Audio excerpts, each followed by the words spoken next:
Welcome to Finding Certainty with your host and U.S. Army veteran, Patrick Laing.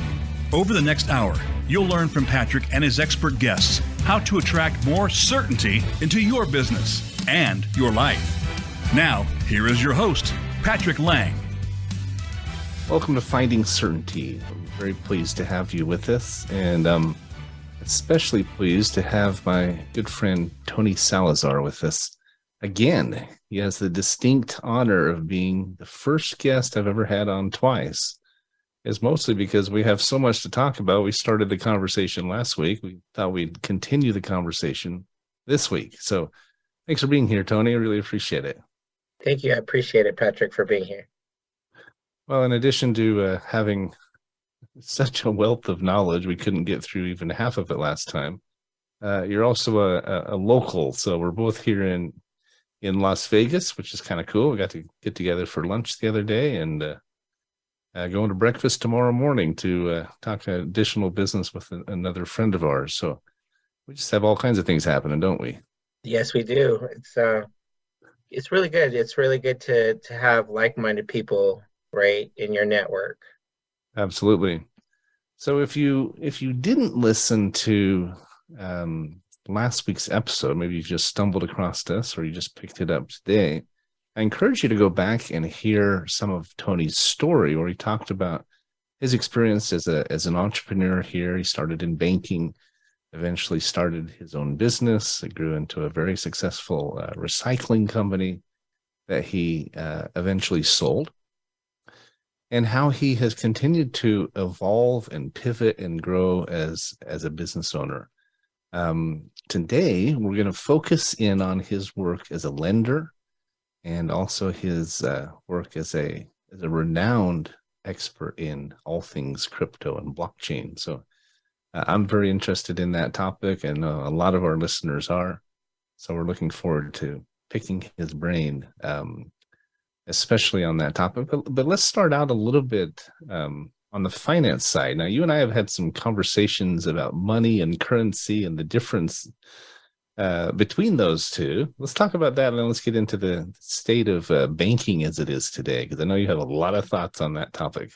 Yes. I mean, pretty much if you see, what I'm seeing is a transition from old way of doing business where it was all paper-based, and I think people have seen that already, with the advent of internet, to now digital money, and how we're going to move through the future, especially in this new event called Web3 that's growing in popularity and talk of Web3. And all you need to know about Web3 is when people talk about that, it's having, just same thing as we do the internet, but it's in 3D, right? So because of the advent of the Oculus and VR, and now you have AI, that pushing of the envelope of where we're going,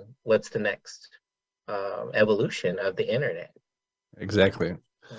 You and I, when we were at lunch the other day, we were talking about how money is not, it's not, having money or currency digitized is not a new thing, right? We think that, there's blockchain, now things are being digitized. That's been going on for quite some time, right? Right.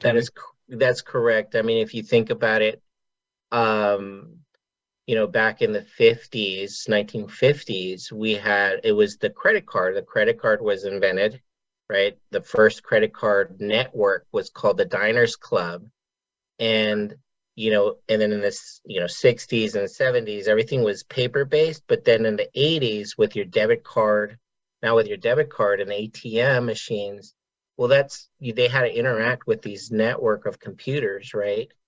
And, when you look in now into your phone and you log in on your app, right, that's all digital, right? So you're looking at your bank account from your laptop, and you could be in, even in another country. I remember, like, my parents, they talked to me and it was like, that was insane. Like, I even had the experience in the 90s, early 90s, when I went to travel to Europe, I used traveler's checks. I didn't have a debit card to, transact.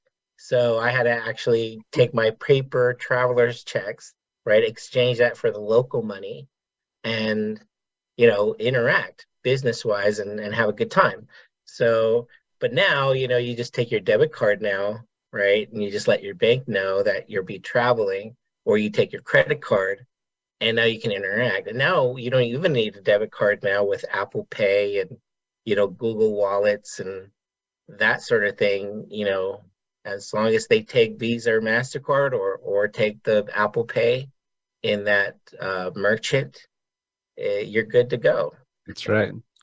I like the fact I can just hold my card up against the Costco gasoline tank, the what do you call it? The gas dispenser, and it's not wearing out my card every time I swipe it, right? I can just Right. And that's press it that against little RDIF chip that's embedded into your debit card. So, right.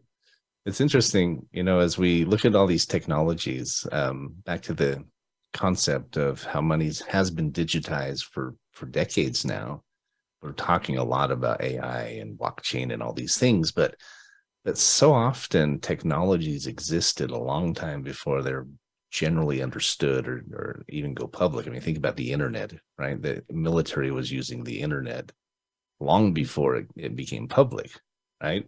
very true. Like, so the ARPANET, which was the military-based internet, what you know today, that was developed in the 60s and it was used in the 60s and 70s, to communicate.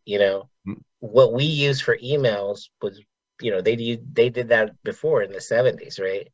But it was only a very closed knit, only military based or government based, network. But now, with internet is just all these servers and computers talking to each other over, pretty much your phone lines, right? And so, even now when money and transaction money, that's going to be changing as well. I mean, we kind of see it now where you use Zelle or these, what they call instant pay, Venmo Venmo or Cash App, or whatever. Yeah, PayPal is a pseudo, what I call a pseudo instant cash, but and it depends on how their network is set up, right? Their configuration behind the scenes is what makes that technology work, right? So, and mainly it's all convenience. I mean, imagine, I remember, like, I still don't deposit my checks using my phone. I'm a little skeptical, right? Using, taking a picture of the check. I rather just go to the ATM and still to this day, I'm still skeptical. So I deposit my check. Too much. Yeah, a physical check and the ATM, but still that's electronic based, right? So the same technology is on your phone as in the ATM machine as well. So when you deposit, you just take a picture of it and it's the routing number. It's capturing that information. And digitizing it and sending it through, the internet. 100%. It's interesting because as technologies develop and they create more ease and more efficiency and more speed, global business and so forth, they also open us up to fraud, right? Absolutely. I mean, it's a challenge. That's the challenge because everything's, all these technologies are man-made. So, there's always a way to circumvent them and make it more, it's not like impenetrable, right? So, one of the things that go ahead. Yeah, no, it's fine. Like what cryptocurrencies or blockchain is trying to do is to make it more impenetrable, right? Yeah, I was just going to say, I always think if criminals spent all their bandwidth, their intellect, their genius in many respects on productive things like curing cancer or stopping poverty or fixing the water problem or something, instead of instead of using it on criminal endeavors and identity theft and fraud and all these things, I mean, the world would be such a good place. They can probably make more money doing, starting their own company rather than trying to take advantage of others. But, that's not going to change. But it's unfortunate because there's a lot of smart criminals out there. Yeah, there is some very smart criminal, and it's funny because in the movies we see, the thief or the bank robber, the typical bank robber, going inside of a building, and this is a stick up, right? Yeah. That's not going to happen anymore. Like I feel like in the next 20 years, it's pretty much cyber criminals, right? So, Mm. I mean, those are the new bank robbers, is the cyber criminals. For sure. Well, and I mean, cybersecurity is a massive growing business, and they talk about how often businesses are hacked and how often our identity is stolen or is threatened. It's kind of scary, right? I mean, I think it's very unnerving to many of us because we don't feel like we have a lot of control over that. There's criminals out there much smarter than most of us, and so what do we do about it, right? How do we protect our identities? How do we protect ourselves and our businesses and our loved ones? I know part of that we're going to get into the blockchain conversation, which is Yeah, so pretty much you want how to protect yourself. So you want to make sure that the devices that you use are, they have some kind of antivirus. Make sure that your information is kept in safe places, don't give out your information to anyone. And that's getting harder and harder to do, by the way, because like even having a Gmail or account or Hotmail account, mainly those buttons that say, hey, sign up by using your Gmail account or Gmail email. What you're doing in essence is checking the box that yes, you're allowing people to have all your information, right, and interact with that application. So make sure that when you do say and consent is huge, and privacy is huge. I think it's going to be a big debate in the near future. Well, it's already here. It's going to be a big debate because like these big companies like Google and Facebook and any pretty much, they're collecting your data, and how you even think, how you reason, how you shop, right? Amazon as well. And so your decision making, right? And that profile, they're collecting data more and more and more. Even voting, voter registrations is getting more prevalent, more evasive, where all these polls are actually getting information and how your decision making are as well. I heard not too long ago that Tesla, as many cars as they've sold, that is not where their biggest wealth comes from. Their billions of dollars. It's from data collection. And the Tesla car is just an almost incomparable data collector, right? It knows what time you leave for work, how fast you drive, where you stop for coffee, where you go for your dry cleaning, which music you listen to, which talk show radio or news station. I mean, the list goes on and on and on. That is correct. That is kind of scary, but why do you think it's so valuable to these companies? I mean, Tesla has made billions of dollars from just collecting data from their drivers and their customers and turning around and selling it. Who are they selling it to, and why is it so valuable? Well, imagine, I mean, you're a sales guy, right? If I know what products you want or you prefer, right? So then I can give you suggestions and push products that you want, right? That I don't have to sell evasively, right? I can sell you very indirectly, right? Very subliminally. And so because I already know your preferences, and then I know how to build a widget or a product that you most likely will prefer. And so that's what they're collecting data on, is what is profitable. So if more and more people give their data or their preferences to big data, right, they can build widgets that configure to you. Right. So I think you mean invasively, where it's invasive. It's almost predatory, right? Yeah, it is. But as you talk about that topic, it's an interesting segue, an interesting conversation when we start getting into finance. Talking about security and protection and protecting our ID, our identity, our assets, our transactions, et cetera, et cetera. We're coming up on our first break here in just a minute, but this next segment, we're going to get into crypto and talk a little bit about that. But before we take the break, though, talk about the difference between currency and money. Yeah, currency and money are two different things. So money is actual value, intrinsic value you see. So it could be any asset or capital. So it doesn't have to be currency. And then currency is the actual physical currency that you use for legal tender, right?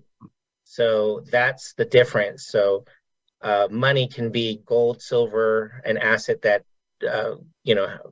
has value or intrinsic value that you can use. Gotcha. It's funny.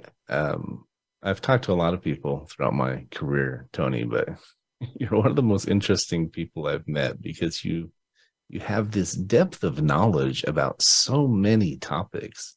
How did it come about? How did you get to be the Renaissance man that you are? So like I said, I'm very curious. I'm a very curious person. And when I was in banking, I started in banking very young, when I was 19 years old. And money touches everything, every aspect of your life, right? Mm-hmm. Like I said, you were born, you get a bill, right? You die, you get a bill. So that's I'm right. Like, okay, so everything you do, to feed yourself, to shelter yourself, you have to interact with money and currency. So I really started going this rabbit hole, is like, how does our system really work? How does this all came about? And then the more and more I started understanding how the system works, just like if any game that you're playing, like let's say we're going to play Jenga or Monopoly, right? So the first question is like, well, what are the rules, right? What are the rules of the game? Which is, by the way, not taught in any school when it comes to money. Most right. people get their education about money from their parents, right? Or just by seeing other people. So it's interesting how that all happens. It's absolutely true. We talk about how the rich get richer. Many times it's because they're teaching their children how to do what they did, right? And it's passing that wealth, and maybe even more importantly, that knowledge down generationally. So we're going to go to our break real quick. Thanks for listening. And we're visiting with Tony Salazar. He's the founder and CEO of Mayville Academy, through which he teaches many of these principles. You can actually become a student for free. There are some sponsorship options and so forth. But really appreciate you being here, Tony. We're going to go to break, but we'll be right back.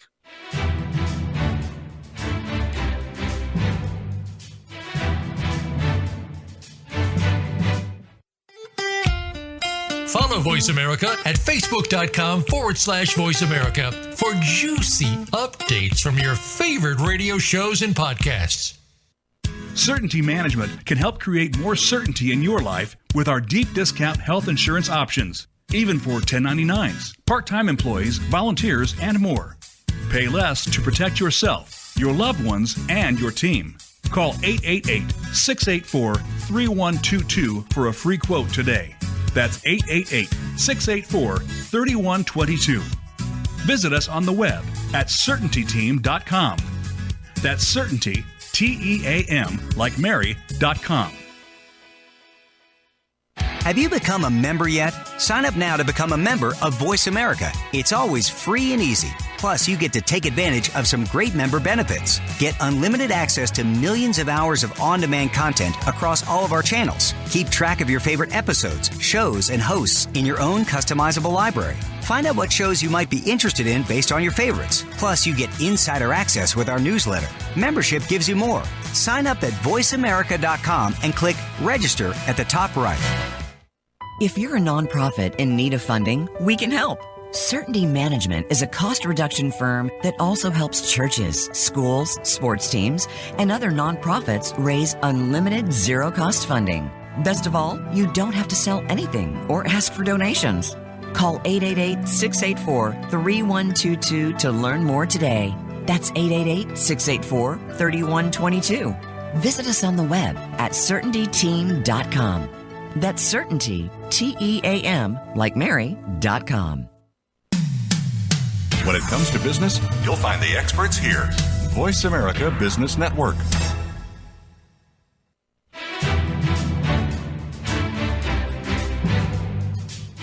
You are listening to Finding Certainty with Patrick Laing. Have a question for Patrick or his guests? Join us on the show at 866-472-5790. That's 866-472-5790. Now, back to the show with Patrick. Welcome back to Finding Certainty. Thanks for being here with us. You are our special guest, but we're visiting with Tony Salazar, who is a new friend of mine, new introduction, but we've come to find out we're sort of kindred spirits. We have a lot in common and a lot of common interests and connections. In fact, we've started working together in my company, Certainty Management. We help companies find more certainty and create greater certainty in their lives and in their businesses. And one of the things that we are offering was introduced to us by Mr. Salazar here. You want to talk for just a minute about David Allen Capital, Tony, Absolutely. And what you guys do there? Sure, absolutely. So, as a banker, and that's my background, so I found David Allen Capital. It's a network of agents that, for funding, for startups, funding small businesses and business owners, micro lending. They lend up from $2,000 all the way to $2 million in funding. So line of credits. And so there's a slew of products and it's mainly lending for entrepreneurs and business owners.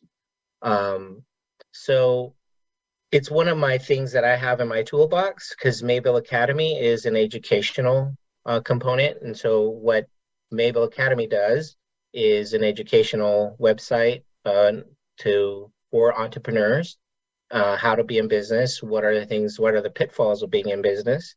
And so I've been there, and I rather have people educate them. And we were talking about before the break how education is very important about money and knowing how the money system works so that it can work for you instead of you working for it.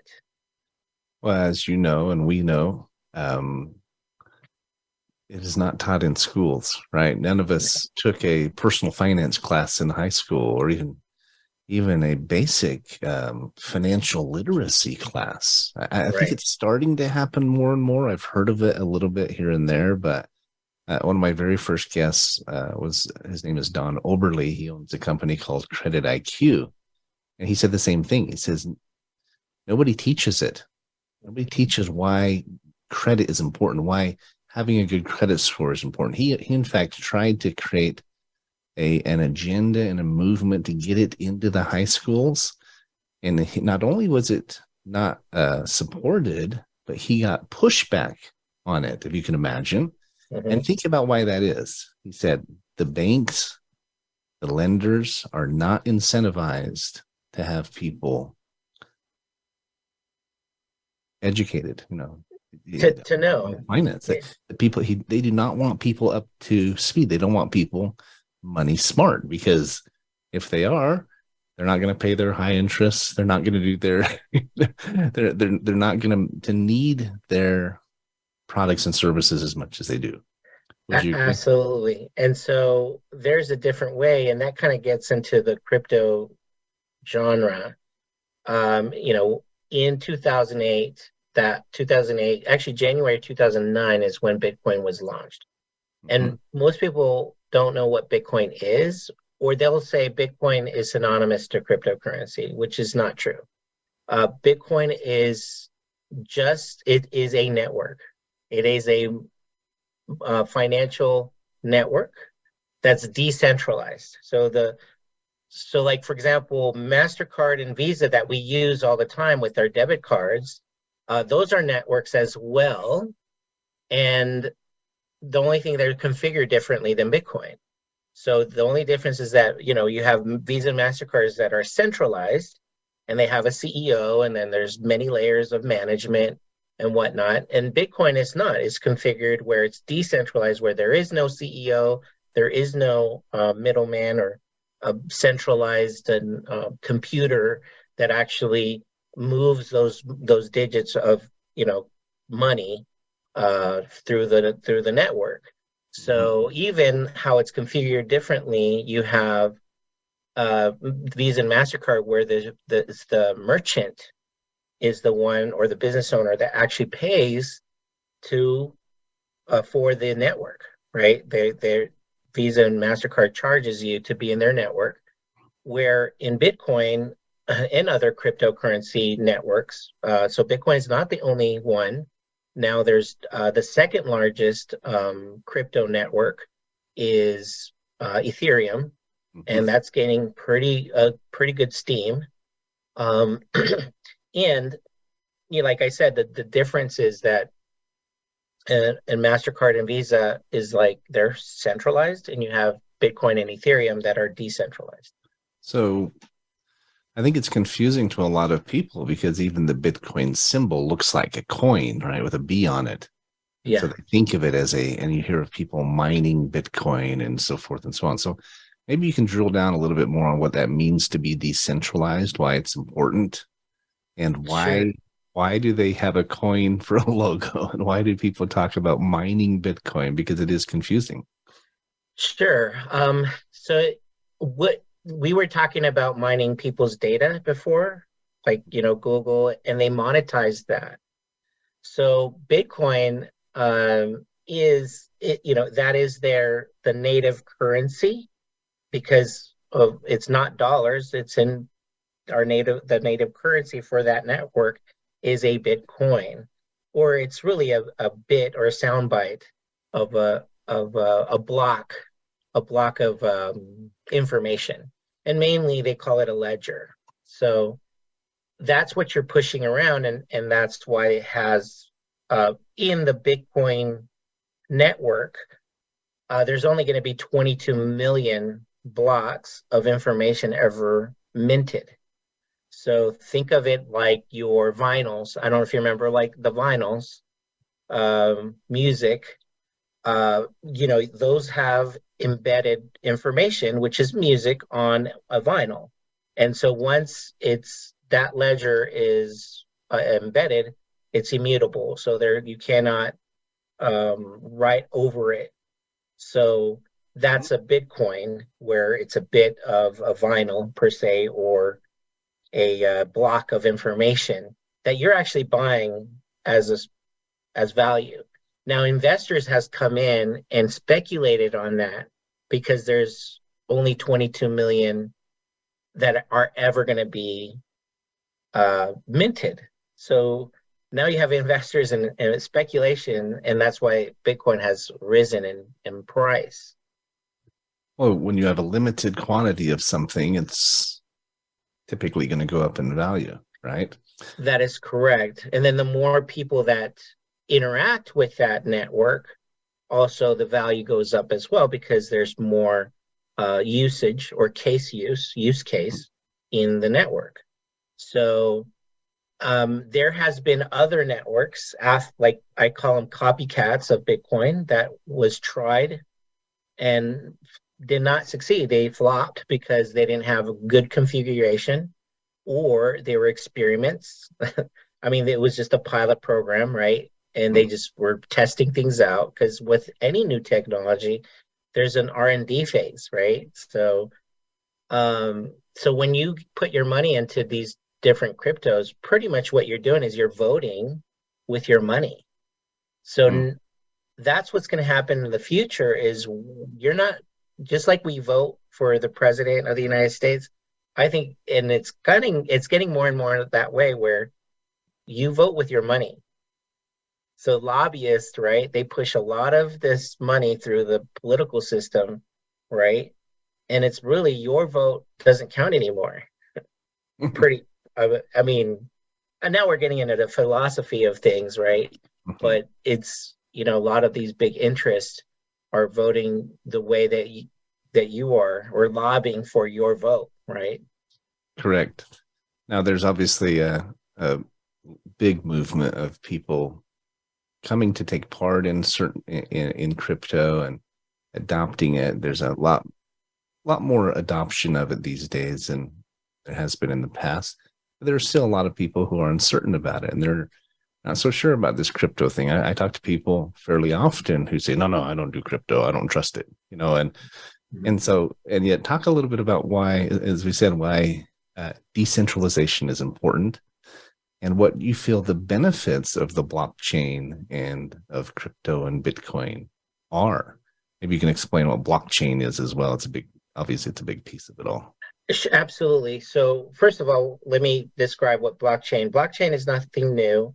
It is just how to configure certain data, right? So think of, you remember these USB, your USB flops, chips, right? Flops, like a little floppy disk, right? Imagine putting those in a chain that communicate with each other. Okay, so that's all it is. It's just a way of configuring data, is how blockchain is. And so that's the technology that runs pretty much cryptocurrency. So blockchain and cryptocurrency are not synonymous either, right? But it's just like your computer has a motherboard, right? And you have RAM. That's what's like the brains of the whole computer. So blockchain is the brains of cryptocurrency, and how that network can integrate with each other. So that network, all you're doing is you're plugging in all these computers together and talking to each other, so you guys can have a similar copy of that information or ledger, right, of transactions. So with that said, now you know that. So if I can decentralize the system of my currency that we use, that me and you, say Patrick and me, we agree to use this currency for now as a way of value. So it doesn't matter if I'm dealing in dollars or yuan or Mexican pesos or Canadian dollars. We agree to do a transaction, and we agree what currency now to do it in.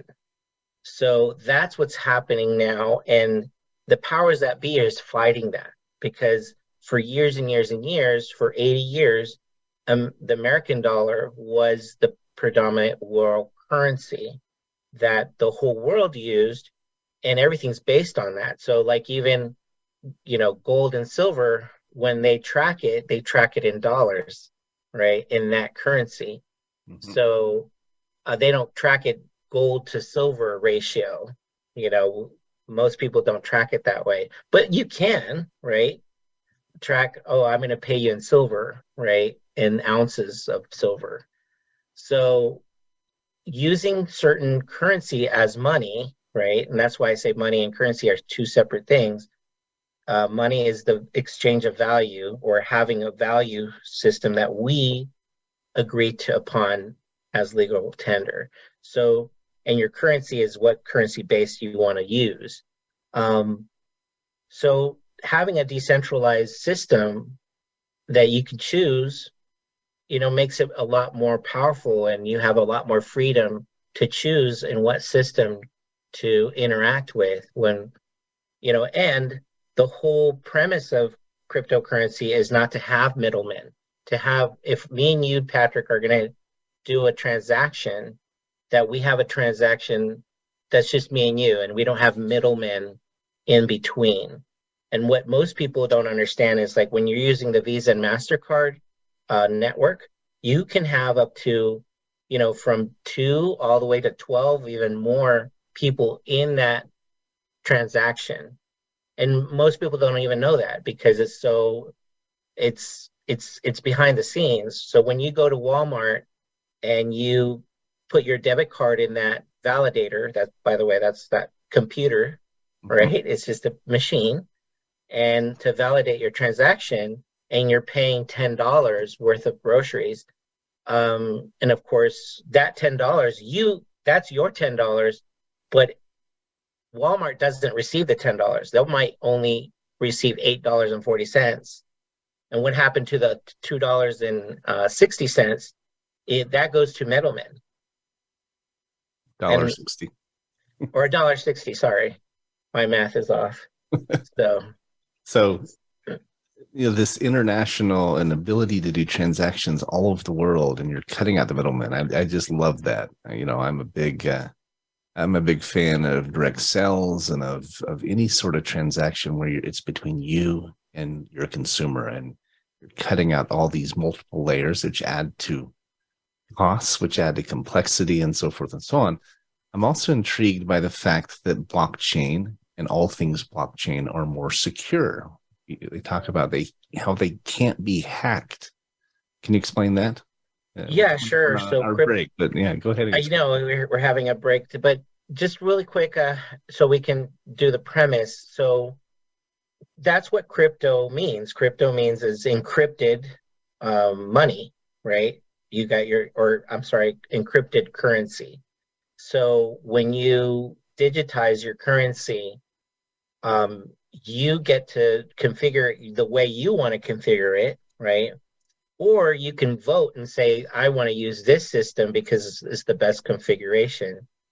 So what do I mean by that is like, hey, I choose to have these middlemen in the transaction, and I choose to omit these middlemen. Right now, we don't have that choice. We go to Walmart and it's whatever they tell us middleman is involved. Right. I love that. Mm-hmm.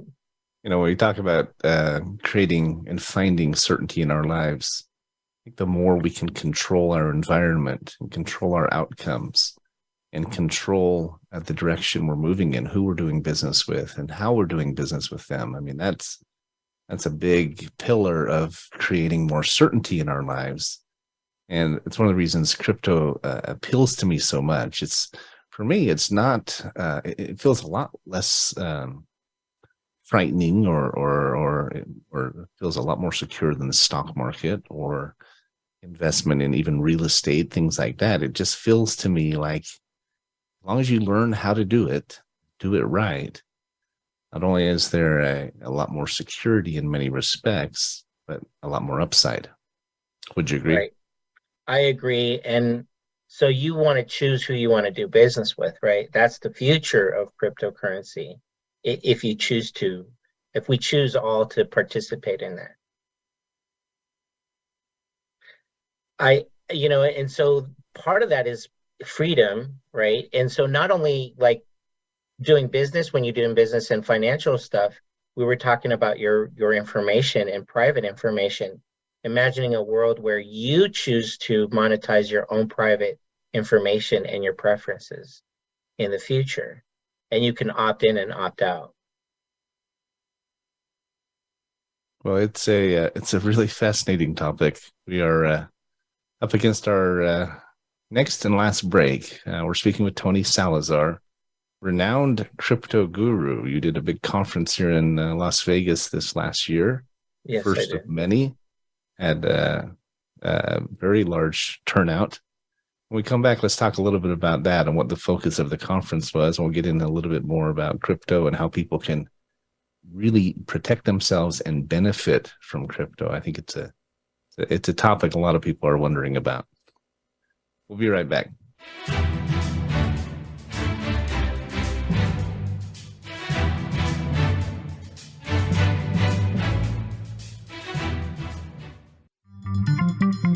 Voice America is on LinkedIn.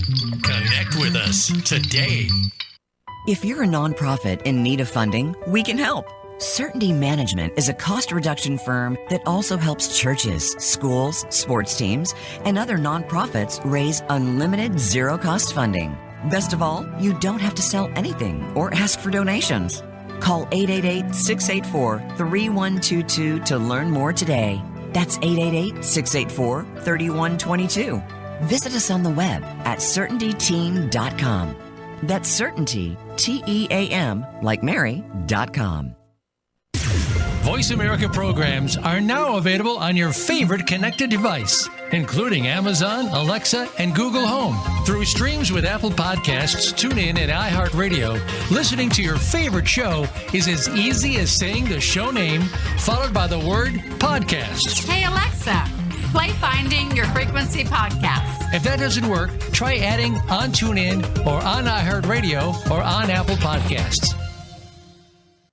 Certainty Management can help create more certainty in your life with our deep discount health insurance options, even for 1099s, part-time employees, volunteers, and more. Pay less to protect yourself, your loved ones, and your team.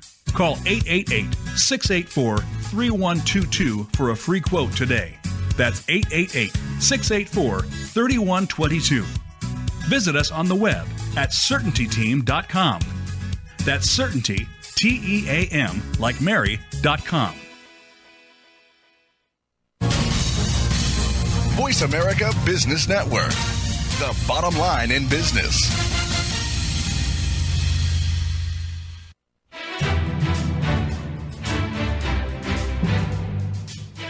You're listening to Finding Certainty with Patrick Laing. Have a question for Patrick or his guests? Join us on the show at 866-472-5790. That's 866-472-5790. Now, back to the show with Patrick. Welcome back, everyone. We're visiting with Tony Salazar, renowned crypto expert and financier. Really enjoying the conversation, Tony. I think it's a very interesting topic to people. There's a lot of people who are adopting it and getting involved in crypto in various ways. Others who aren't so sure about it yet. They're maybe not quite convinced. But you know, how do we?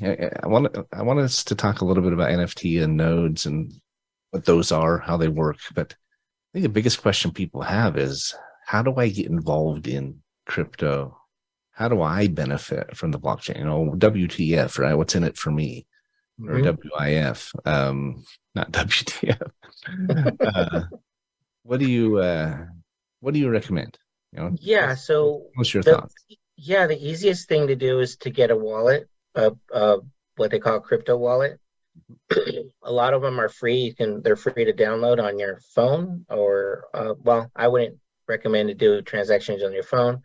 I would have a computer, a standalone, and just download a wallet where you keep your cryptocurrency that you choose to buy into. Mainly at first is to be educated, right? You got to understand how it works. What are the rules? What are the pros? What are the cons of having certain cryptocurrencies? There's thousands of cryptocurrencies out there. Each one is, well, by the way, there's coins. Coins are the actual native, you have the coin or the network, and then you have tokens. So you're like, okay, what's that? So for example, in Ethereum is the second largest cryptocurrency today based on market cap. The number one is Bitcoin still, but in Ethereum there is what they call tokens, and the tokens are, think of it like when you have a Nintendo, right? You're playing a game on a console, or even your phone, right? You have the coin would be the actual console or the network, right? And then you have the game or the cartridge that you play on top of the network. So that would be the token. So make sure that when you're investing, you understand, is it a coin or is it a token? What is the configuration? or what's the protocols behind it. And it's called a white paper. You can read them. Go to their website. Who's behind it? Who's the founder? Who's sponsoring it? Right? These networks. Not because they're big and have a lot of money behind it. Just like any company, right? It can flop. So be very savvy about when you invest wisely, right? Based on your risk tolerance. So those are the things that you want to see. And if you don't think that crypto is going to be here to stay, I totally disagree. I believe blockchain and cryptocurrency are here to stay. It is the future, just like the internet was the future. It's going to get a hold of it. I mean, it's pretty much blockchain and cryptocurrency is a fundamental part or next stage to do business on the internet. I couldn't agree more. And you're seeing evidence of that with major funding entities like JP Morgan Chase and the big banks and even countries adopting crypto and blockchain. It's not just some entrepreneurs or these conspiracy theorists in their garage, right? These are actual things that are happening. For example, I'll give you a good example of already who's adopting. So the state of Louisiana, they're already, pretty much NFTing, and I'll get into what an NFT is a little later, but they're NFTing or putting your ID on a blockchain, on their governmental blockchain. So and protecting your digital ID for that. Why are they doing that? Because, if you remember Katrina, a lot of people lost their personal paper documents that were important, passports, marriage certificates, birth certificates, right, and of course your ID. And so if we can digitize that and it lives on the cloud, it's cloud-based. So if there's a natural disaster that happens over here in that area, at least all of my documents are secured on a online or on a cloud. So it's cloud-based. The state of Utah, they already are putting marriage licenses as an NFT and digitizing those. And you can actually, you don't have to. Your marriage certificate, it's no more paper form, it's digital format, right? You're seeing already, I don't know if you noticed, but a lot more people are, PDF files that you sign a document electronically. And what most people don't understand is that behind the scenes, what's happening is they're actually tokenizing your contract. So in making sure that this was you and these two parties that signed this document has a digital signature agreement to it. Yeah, and you're minting that actually, contract, right? Now, where it would live, that contract could be in your computer, or it could be on the cloud and on a OneDrive, right? And in email, which is digital format too. So think of those things that happens, and let's push to the future. What's going to happen in the future, where imagine a world where your medical information is digitized or tokenized, where when you go into the hospital, especially your directives, right? Your final directives or, resuscitate directives, they're on a blockchain. So they already know what you prefer, and you opt in you tell who you want those medical files to have access to and not have access to, so that you can be in control instead of someone else being in control of that information. There's so many potential benefits from it. I think far more benefits than risks or drawbacks or downsides. I heard a story about a professional athlete, football player down in Florida, and he was in a car accident. on the stretch between Tampa and Orlando, kind of in the middle of nowhere. And because his medical records were digitized, which is already happening, it's starting to happen, they were able to pull up, realize, they found out that he was either diabetic or he was allergic to some, I think it was that he was allergic to a medicine or something, but they were able to help him. And if they had taken a different approach, he would have died on the spot. Because they had instant access to his medical data, I can't remember the exact scenario, but they were able to save his life. And it's a big, I think, a proponent or a big confirmation of the value of this type of technology. This is just one example, but there's thousands of them developing and coming out of the woodwork. Absolutely. So there's a lot of pros to having a blockchain, right? And same thing like your title. Just think of your title of your car, right? Who holds really that master key to your title to the car, or that, you have your payment format, but you can always get a copy from the DMV if you lose it, right? And it's really the VIN number that's tied to your car. And then you have your title, right? That's from the state. And that tells who's the ownership of that car is, right? And that you can collateralize that car. We do that already, right? Through paper format. Well, imagine a world where your title is digitized. It's in the cloud. So whenever you're exchanging that title from one bank to the other, you'll get a lot less time to do that transaction, right? Same thing with homes. Like your home, say it's paid free and clear, right? So your property, that title, usually it's in a paper format and it's at the county records, right?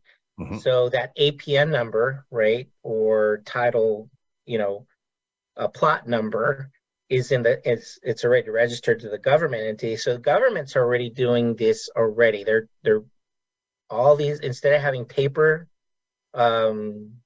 records, they're digitizing these records. It's already happening. So having it on the blockchain is a lot more secure. And that's the technology they're going to be using to secure these things. So that's where we're going in the future.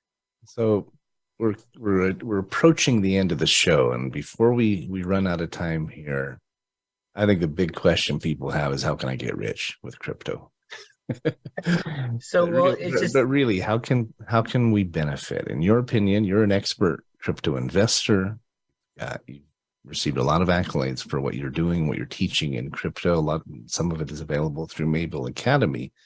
But I'm being facetious a little bit. But really, how do people benefit? Because that's a question most people have. I know someone who made millions of dollars in Bitcoin.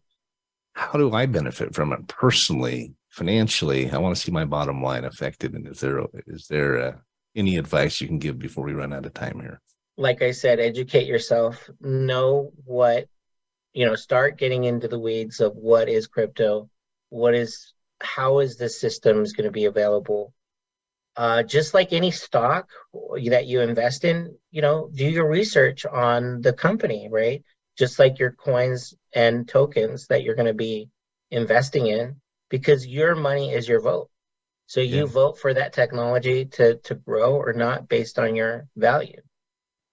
Well, your last 60 seconds, you got any favorite coins out there or tokens that you recommend?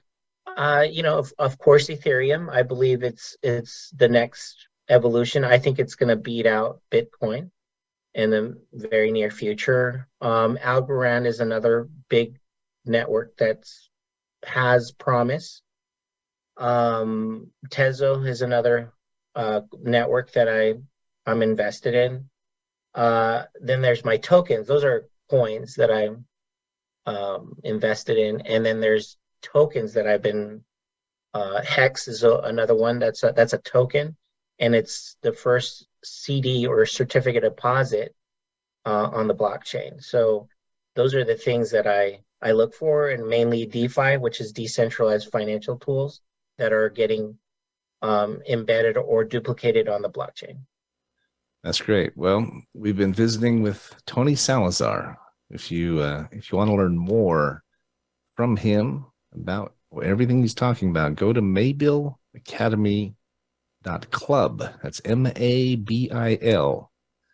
We're out of time. Tony, thanks for being back. I mean, like I said, you're the first guest who's been here twice. We just had a lot to talk about, and I really appreciate your time, my friend. Well, thank you, Patrick. I appreciate it.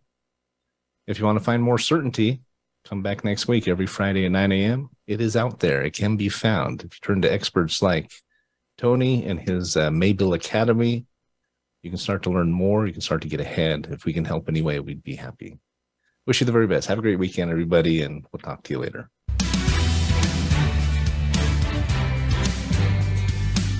Thanks for tuning into today's episode of Finding Certainty.